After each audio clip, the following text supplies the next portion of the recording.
Este es un video para llevar a las personas a la reflexión con este tema de las elecciones en Colombia, un tema que es álgido y que está también acarreando discusiones fuertes. El asunto es que se ha podido ver en redes sociales pastores, líderes cristianos y personas que asisten a iglesias cristianas y cumplen una función X o Y allí dentro de la iglesia, donde están haciendo proselitismo político, y mucho de ese proselitismo es de una manera despectiva frente a otros que no piensan igual a ellos. Pero hoy la Biblia nos muestra cuál debería ser la manera en que nosotros los cristianos debemos de abordar este tema. Y para poder llevar a la reflexión este asunto, quiero decir que en primera a los Corintios 8 y Romanos 14, el apóstol Pablo nos muestra que nuestras libertades también tienen que ponerse en balanza o en perspectiva frente a el amor de los demás, hacia los demás, y no herir a las personas con lo que yo creo que se debe de hacer. En aquella época había un tema en el que habían cristianos que sabían que no era pecado comer comida sacrificada a los ídolos. De eso habla estas dos citas bíblicas de Romanos 14 y 1 Corintios 8. Pero por el contrario, habían otros cristianos que creían que comer comida a los ídolos era pecado. Pero el apóstol Pablo dice: señores, pues no es pecado comer comida sacrificada a los ídolos, porque los ídolos no son nada. El único Dios verdadero es Dios. Así que si usted come esa comida no está pecando. Pero si usted come esa comida delante de una persona que cree que es malo, pues lo mejor es que no se la coma, para que no contriste a la otra persona.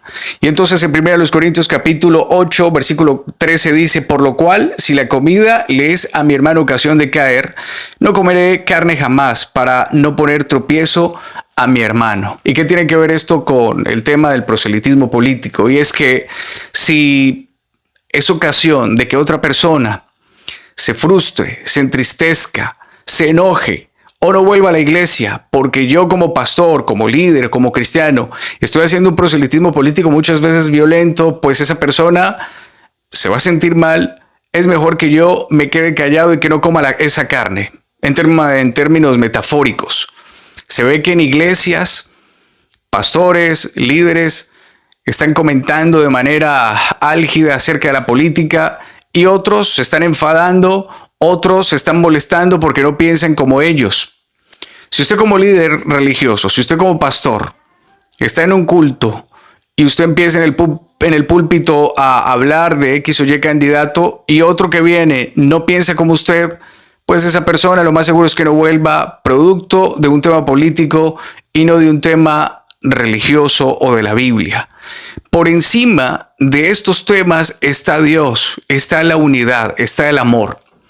Y por misericordia a otros, y por no causar división, y por no causar piedra de tropiezo, yo pienso, y como lo dice la Biblia, nosotros debemos de tener amor por encima de todas estas cosas.